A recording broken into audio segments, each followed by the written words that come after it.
महात्मा गांधी, जिन्होंने भारत को आज़ादी दिलाने में सबसे अहम भूमिका निभाई, तो पूरी दुनिया को हमेशा अपने विचारों से प्रेरित भी किया।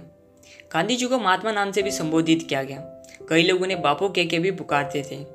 2 अक्टूबर को हमारे देश में गांधी जयंती बनाई जाती है। इसी दिन पूरे विश्व में अंतर्राष्ट्रीय अहिंसा दिवस मनाया जाता है गांधी जी की याद में। महात्मा गांधी जी का नाम मोहनदास करमचंद गांधी था। उनका जन्म 2 अक्टूबर को गुजरात के पोरबंदर गांव में हुआ था। उनके पिता का नाम करमचंद गांधी था, जो कि सनातन धर्म के पंसारी जाति से संबंध रखते थे।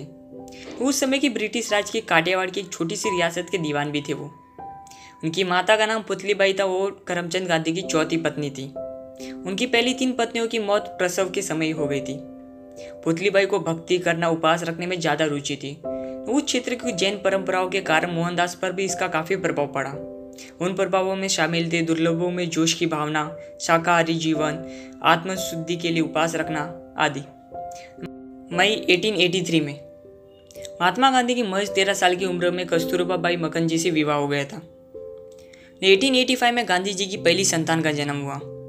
वो केवल कुछ ही दिनों तक जीवित रहा। उनके बाद उनकी 4 और पुत्र हुए, जिनका नाम था हरिलाल गांधी, मनीलाल गांधी, रामदास गांधी और देवदास गांधी। महात्मा गांधी ने अपनी स्कूली पढ़ाई पोरबंदर से राजकोट से कंप्लीट की थी। मैट्रिक के बाद की परीक्षा उन्होंने भावनगर के सामलदास कॉलेज से कंप्लीट की थी। उनका परिवार उन्हें बैरिस्टर बनाना चाहता था, इसलिए वो इंग्लैंड चले गए। सितंबर 1888 को Gandhi ji university college London में कानून की पढ़ाई करने और बैरिस्टर बनने के लिए इंग्लैंड चले गए। भारत छोड़ते वक्त जैन भिक्षुओं ने उनसे एक वचन लिया था कि वो हिंदू धर्म के नियमों का पालन करेंगे, जैसे कि मांस नहीं खाना, शराब का सेवन नहीं करना। इन सारे नियमों का उन्होंने वहाँ जाके पालन भी किया। वहाँ पर कई लोगों ने गांधी जी को भगवद गीता पढ़ने के लिए भी प्रेरित किया। हिंदू, ईसाई, बौद्ध, इस्लाम और अन्य धर्मों के बारे में भी पढ़ने के लिए कहा। गांधी जी ने धर्म में विशेष रुचि नहीं दिखाई। इंग्लैंड और वेल्स बार एसोसिएशन में वापस बुलावे पर वो भारत लौट आए, किंतु बम्बई में वकालत में उन्हें कोई खास सफलता नहीं मिली। कुछ दिनों बाद में दक्षिण अफ्रीका से 1 वर्ष का वकालत का कारोबार आया, जो कि गांधी जी ने स्वीकार कर लिया। 1893 में गांधी जी दक्षिण अफ्रीका चले गए। जब गांधी जी दक्षिण अफ्रीका में थे तब उनके साथ बहुत ही शर्मनाक घटना घटित हुई। दक्षिण अफ्रीका में गांधी जी को भारतीय पर हो रहे भेदभाव का सामना करना पड़ा। गांधी जी एक बार प्रथम श्रेणी का टिकट लेकर प्रथम श्रेणी के कोच में सफ़र कर रहे थे, तो वहाँ पे एक अंग्रेज आया। उसने गांधी जी को कहा कि तीसरी श्रेणी के डब्बे में जाने के लिए। गांधी जी ने उन्हें इनकार कर दिया, तो उसने गांधी जी को ट्रेन से बाहर फेंक दिया और उनका सामान भी बाहर फेंक दिया। इतना ही नहीं, पायदान पे एक शेष यात्रा करते हुए एक यूरोपियन यात्री के अंदर आने पर चालक की मार भी झेलनी पड़ी। उन्होंने अपनी इस यात्रा में और भी कई कठिनाइयों का सामना किया। अफ्रीका के कई होटलों से भी उन्हें वर्जित कर दिया गया। इस तरह की बहुत सी घटनाएं उनके साथ घटित हुई। उसमें से एक ये भी थी जिसमें अदालत के न्यायाधीश ने उन्हें अपनी पगड़ी उतारने का भी आदेश दिया। उन्होंने ये बात नहीं मानी। ये सारी घटनाएं गांधी जी के जीवन में एक मोड़ लेके आई। विद्यमान सामाजिक और अन्याय के प्रति जागरूकता का कारण बनी। दक्षिण अफ्रीका में भारतीयों पर हो रहे अन्याय को देखते हुए गांधी जी ने अंग्रेजी साम्राज्य के अंतर्गत अपने देशवासियों के सम्मान तथा देश में सहयोग अपनी स्थिति के लिए प्रश्न उठाए।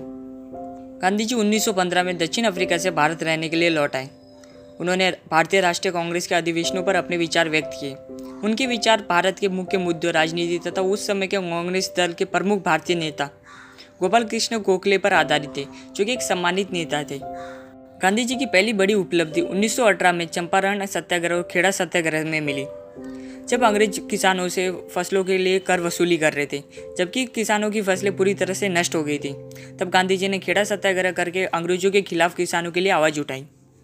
गांधी जी हमेशा असहयोग, अहिंसा तथा शांतिपूर्ण प्रतिक्रिया को अंग्रेजों के खिलाफ शस्त्र में उपयोग किया करते थे।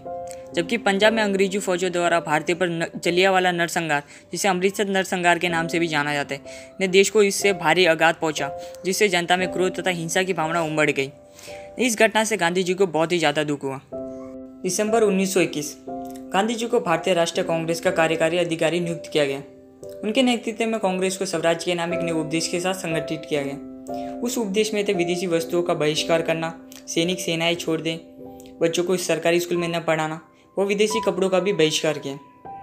इसके लिए गांधी जी हाथ से बनाई गई खादी पहनते थे और सभी महिला और पुरुषों को भी खादी के कपड़े पहनने के लिए कहा। गांधी जी सक्रिय राजनीति से दूर ही रहे।